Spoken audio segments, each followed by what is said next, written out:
شروع کرتے ہیں. ہمارے پہلے کالر ہیں مسٹر ایکس کو لے لیں بھائی. مسٹر ایکس بھائی مسلمان نہ جڑے جی بھائی، پھر بیک اسٹیج سے خالی کرنا پڑے گا. آپ نہ جڑے، خود ہی نہ جڑے پیارے بھائیوں. جی جناب. جی سلام مفتی صاحب. السلام.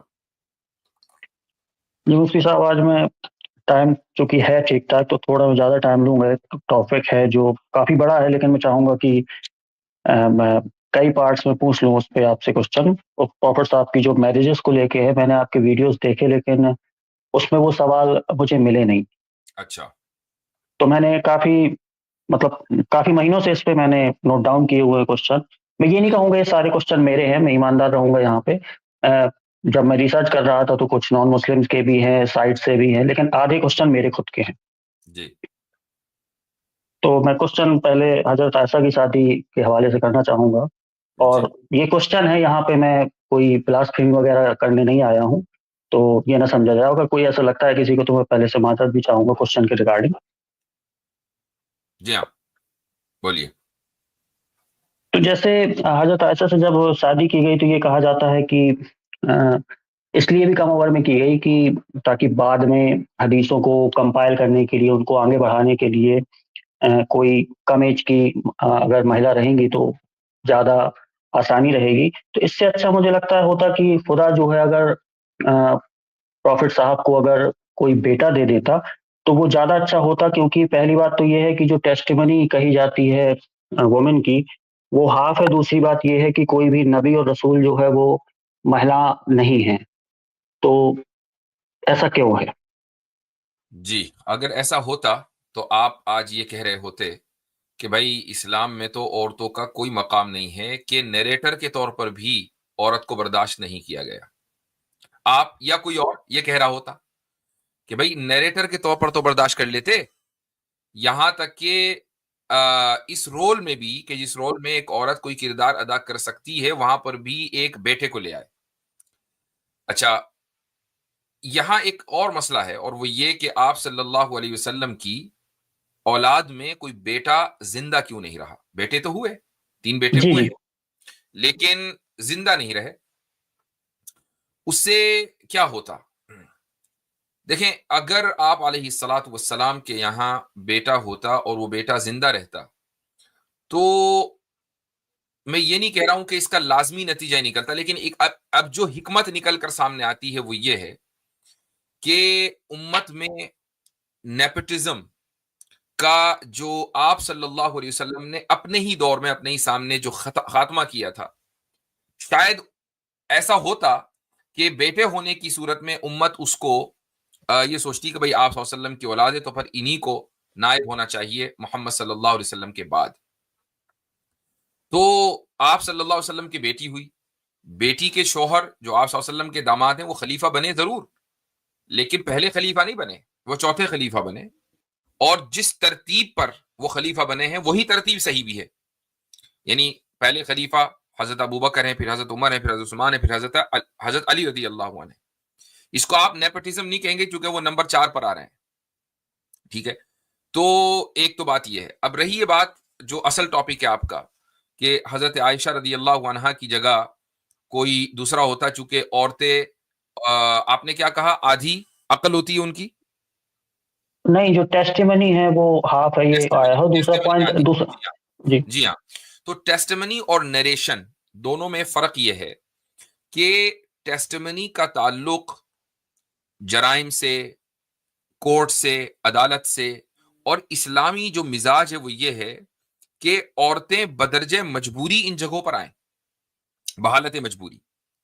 لہٰذا ایک نہیں 2 کی قید لگا دی، یعنی جرم اگر ایسی جگہ ہو رہا ہو کہ ایک نہیں 2 عورتیں اس کو دیکھ رہی ہیں، تو ایسی صورت میں اب اگر وہ رپورٹ کرنا چاہیں اور عدالت میں کیس لڑنا چاہیں تو یقیناً وہ وہاں پر آئیں. لیکن اگر کوئی ایک آدھ عورت دیکھ رہی ہے، ہو سکتا ہے کہ اس سے عدالت میں ٹیسٹمنی دینے میں بھی گڑبڑ ہو جائے، اور اسلامی مزاج بھی یہ نہیں کہ عورتیں زیادہ عدالتوں کے چکر کاٹیں. اس لیے وہاں پر یہ شرط لگا دی گئی کہ 2 عورتیں ہونی چاہیے اور 2 کی گواہی 1 کے برابر ہوگی.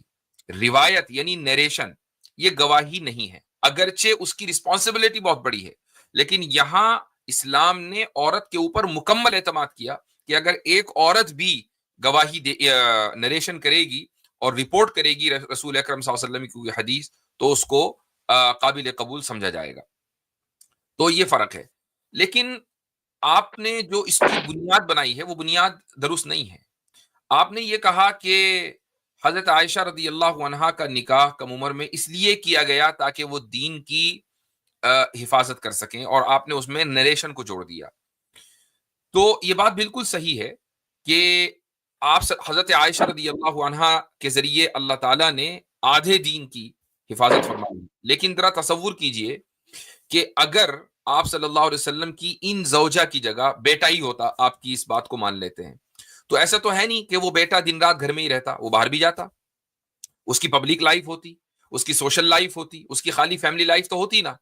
تو جو چیز ایک بیوی جانتی ہے اپنے شوہر کے تعلق سے، یا جن باتوں کا وہ احاطہ کر سکتی ہے، وہ باتیں بیٹا بھی نہیں جانتا، ان باتوں کا بیٹا بھی احاطہ نہیں کر سکتا. اس لیے وہ حکمت کبھی بھی بیٹے کے ذریعے حاصل نہیں ہو سکتی تھی جو حضرت عائشہ رضی اللہ عنہا کے ذریعے حاصل ہوئی. جی اوکے، سیکنڈ پوائنٹ یہ ہے اس میں مفتی صاحب کی جو پروفیٹ صاحب نے جب حضرت عائشہ کی بات آتی ہے تو اس میں کلچر کو فالو کیا، لیکن جب حضرت زینب کی بات آتی ہے تو اس میں کلچر کو ڈسٹروائے کیا. تو یہ دو الگ الگ پہلو کیوں؟ اس کی وجہ یہ ہے کہ کلچر امپورٹنٹ نہیں ہے، اصل خدا کا حکم اور دین امپورٹنٹ ہے.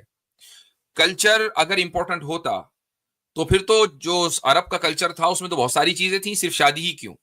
اس کلچر کا حصہ مورتی پوجا بھی تھی، تو آپ صلی اللہ علیہ وسلم نے اس کو بھی ختم نہیں کرنا چاہیے تھا. اس کلچر کا حصہ یہ تھا کہ ایک عورت کی شادی 10 مردوں سے ہوتی تھی، اس کو بھی ابالش نہیں کرنا چاہیے تھا. شراب، جوئے، سٹے اور لڑکیوں کو زندہ درگور کر دینا، یہ سارے اس کلچر کا حصہ تھے. تو اس میں کسی بھی کلچرل پہلو پر آپ صلی اللہ علیہ وسلم کو بات نہیں کرنی چاہیے تھی اگر کلچر امپورٹنٹ ہوتا. کلچر امپورٹنٹ ہے ہی نہیں، کلچر سیکنڈری چیز ہے. اصل امپورٹنٹ ہے خدا کا حکم. اصل جو چیز امپورٹنٹ ہے وہ ہے دین. دین سے جو چیز ٹکرائے گی، کلچر بھی ہوگا تو اس کو ختم کر دیا جائے گا، اور دین سے جو چیز موافق ہوگی اگر وہ کلچر کا حصہ ہے تو اس کو باقی رکھا جائے گا. تو حضرت زینب رضی اللہ عنہا سے نکاح کرنا یہ دین کا حصہ ہے، اگرچہ کلچر کے خلاف ہے. تو آپ صلی اللہ علیہ وسلم نے اس کلچر کو ڈسٹروائے کر دیا. اور حضرت عائشہ رضی اللہ عنہا سے نکاح کرنا کلچر کے مطابق تھا اور دین کا بھی حصہ ہے، تو آپ نے اس کلچر کو باقی رکھا. جی. اب یہ جو اگلا کوشچن ہے مفتی صاحب، یہ تھوڑا سا کنٹروورشل ہے، حالانکہ یہ انڈونیشین ایک ایکس مسلم ہے، اس کے چینل پہ مجھے ملا تھا جی کہ 6 سے 9 سال کے بیچ میں کیا یہ لازم ہے کہ پروفیٹ صاحب نے حضرت عائشہ کو ٹچ بھی نہیں کیا؟ کیونکہ ایک ایسی حدیث موجود ہے صحیح بخاری کی کہ جس میں لکھا ہے کہ prophet visited twice a day after married to حضرت عائشہ. تو وائی ہی وزٹڈ؟ وہ کدھر ہے حدیث؟ اور ایک تو یہ کہ پہلے وہ سامنے لائی جائے حدیث، اس کے بغیر. صحیح بخاری ہاں 3905 آئی تھنک. اس طرح تو مشکل ہو جائے گا آئی تھنک لگا کے. نہیں یہی ہے 3905. بخاری 3905. اچھا، جب تک حدیث نکال رہے اتنی دیر میں عاصم بھائی کا استقبال کر لیتا ہوں. جی عاصم بھائی السلام علیکم. میسج کر دیا کرے عاصم بھائی آنے سے پہلے، جگہ بن جائے گی جلدی. آ گئے عاصم بھائی، السلام علیکم ورحمۃ اللہ، کیا حال چال ہے؟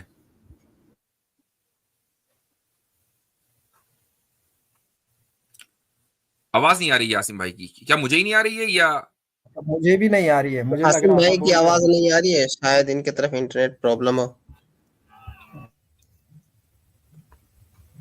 میں اچھا یہ مسلمان بھائیوں سے پھر سے درخواست کر رہا ہوں، ابھی رک جائیں تھوڑا دیر، بعد میں جوائن کر لیجیے گا 1.5-2 گھنٹے بعد. یہ ابن دغینہ والی روایت ہے، بہت طویل، بہت لمبی روایت ہے. اس میں کس جگہ ہے کہ شادی کے اگلے دن حضرت عائشہ سے ملنے کے لیے گئے؟ نہیں یہ والی بات نہیں ہے، یہ لکھا ہے کہ after marriage every day prophet visited my house twice a day. نہیں میں ٹھیک ہے، ایک منٹ، پہلے تو یہ ثابت ہو جائے کہ ایسا اس میں لکھا ہوا ہے، اور اگر ایسا ہے بھی تو اس سے یہ کہاں لازم آتا ہے کہ ٹوائس اے ڈے حضرت عائشہ رضی اللہ عنہا کے پاس جا رہے تھے. وہ تو پہلے سے جاتے آ رہے تھے، یعنی روزانہ کا آپ صلی اللہ علیہ وسلم کا معمول تھا ابو بکر صدیق رضی اللہ عنہ کے ہاں جانا. اس سے یہ جی نتیجہ نکالنا کہ وہ اس لیے جا رہے تھے، یہ تو شیطانی حرکت ہے. کہ اس پہ ایک فتویٰ کا ریفرنس اس میں لیا گیا سعودی عربیہ سے 31409 سعودی عربیہ کے کسی مفتی کا فتویٰ ہے کہ ایک مفقاتہ کوئی ورڈ ہوتا ہے تھائنگ کر کے، اس پہ کیا ورڈ ہوتا ہے؟ penetrating through the thighs. Okay اس کا مفقاتہ کوئی ورڈ ہے. اوکے اس پہ کئی فتوے دیے گئے ہیں اور یہ کہا گیا ہے کہ پرمیسیبل ہے کہ اگر مائنر ہے گرل اس کی مینسٹریشن نہیں. وہ ایک الگ مسئلہ ہے. اصل بات یہ کہ کیا رسول اللہ صلی اللہ علیہ وسلم کے واقعے میں ایسا ہوا یا نہیں ہوا، پوائنٹ یہ ہے. وہ اس نے سعودی عرب سے کیا فتویٰ نکلا وہ ایک الگ ایشو ہے. یہ اصل ہماری بات یہ چل رہی ہے کہ کیا ایسا ہوا، اور مجھے اس حدیث میں ابھی تک وہ بات نہیں مل رہی ہے.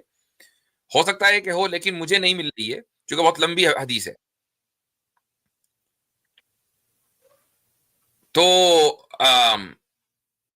یہ جو اس نے نکالی ہے بات نا، یہ اس لیے کہ حضرت عائشہ رضی اللہ عنہا سے نکاح تو ہو گیا تھا اور اس کے بعد ہجرت ہوئی ہے، اور آپ صلی اللہ علیہ وسلم ہجرت سے پہلے روزانہ ہی کی بنیاد پر حضرت ابوبکر صدیق رضی اللہ عنہ کے ہاں جاتے تھے. لیکن یہ جانا تو حضرت عائشہ سے نکاح سے بھی پہلے تھا. ہاں یہ رہا. تو یہ آ گیا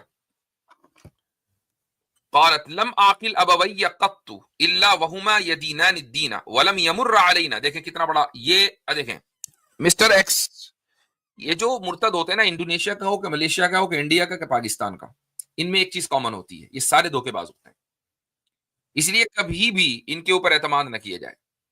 اب دیکھیں میں آپ کو حدیث عربی تو مجھے مل گئی، اب میں آپ کو انگلش پڑھ کے سنا رہا ہوں. جی اچھا جی.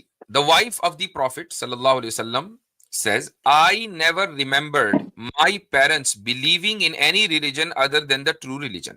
ٹھیک ہے، یعنی میں نے جب ہوش سنبھالا تو وہ مسلمان تھے، کسی دوسرے ریلیجن میں وہ بلیو نہیں کرتے تھے میرے ہوش سنبھالنے کے بعد. پہلے وہ الگ بات ہے، رائٹ؟ یہ تو بات واضح ہے. اوکے اب آگے کیا رہی؟ And I don't remember a single day passing without our being visited by Allah's messenger in the morning and in the evening. کہ مجھے یہ بھی یاد نہیں ہے کہ کوئی دن گزرا ہو اور آپ صلی اللہ علیہ وسلم ہمارے گھر تشریف نہ لائے ہوں صبح اور شام. گویا کہ یہ پریکٹس تو شروع سے چلی آ رہی ہے. یہ کیا بات ہوئی کہ شادی کے اگلے دن ایسا ہوا؟ حضرت عائشہ حدیث کی شروعات ہی ایسے کر رہی ہیں کہ اپنے گھرانے کا تعلق رسول اکرم صلی اللہ علیہ وسلم سے کیا ہے شروع سے وہ بتا رہی ہیں. اس میں یہ کہا لکھا شادی کے بعد آ گئے تھے اگلے دن سے.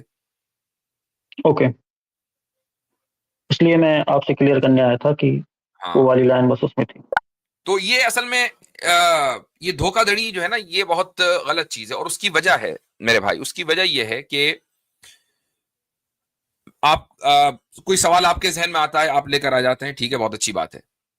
لیکن جو اسلامو فوبز ہیں ان کے پاس دراصل اعتراضات ختم ہو چکے. بھائی لے دے کر کیا ہے؟ وہی حضرت عائشہ کی میرج، وہی حضرت زینب سے میرج، وہی حضرت صفیہ سے میرج. میں کہتا ہوں ساری لسٹ نکال دو، 50-60 اعتراضات ہوں گے، اور کیا ہوں گے اس سے زیادہ. ٹھیک ہے، وہی گھوم پھر کے آتے رہتے ہیں. آپ اتنے سال سے یہ ویڈیوز دیکھ رہے ہیں، مجھے یقین ہے کہ وہ جو آبجیکشنز ہیں وہ سارے کے سارے آپ کو حفظ ہو گئے ہوں گے. ٹھیک ہے، کوئی آدمی 2 سے 3 مہینے بھی دیکھ لیں، سارے آبجیکشنز اس کو پتہ چل جاتے ہیں. 60-70 سے زیادہ، بہت مان لیا 100 سے زیادہ نہیں ہے اعتراضات. اب ایک مرتد کو، اسلامو فوب کو ریلیونٹ رہنے کے لیے نیا مال چاہیے، نیا مسالہ. وہ کیا کرے گا؟ وہ اس طریقے کی حدیثیں ڈھونڈے گا، اس میں اپنے الفاظ ڈالے گا، کہے گا بھائی مجھے اعتراض ایک نیا مل گیا، میں نے ریسرچ کی ہے.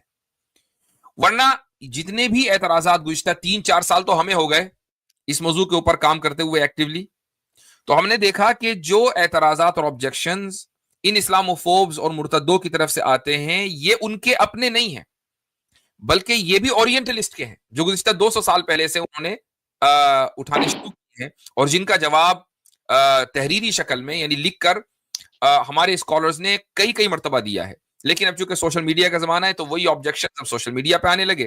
اب ہم سوشل میڈیا کے ذریعے جواب دے رہے ہیں. نیا کچھ نہیں ہے، نیا میٹیریل کچھ نہیں ہے. جو نیا میٹیریل لے کر آ رہا ہے اس نے دھوکہ دھڑی کی ہے، یہ طے ہے. جی اس لیے مفتی صاحب میں آپ سے پوچھنے آتا ہوں کیونکہ قرآن میں ایک آیت ہے کہ جب بھی آپ کو کوئی انفارمیشن ملے تو جو اس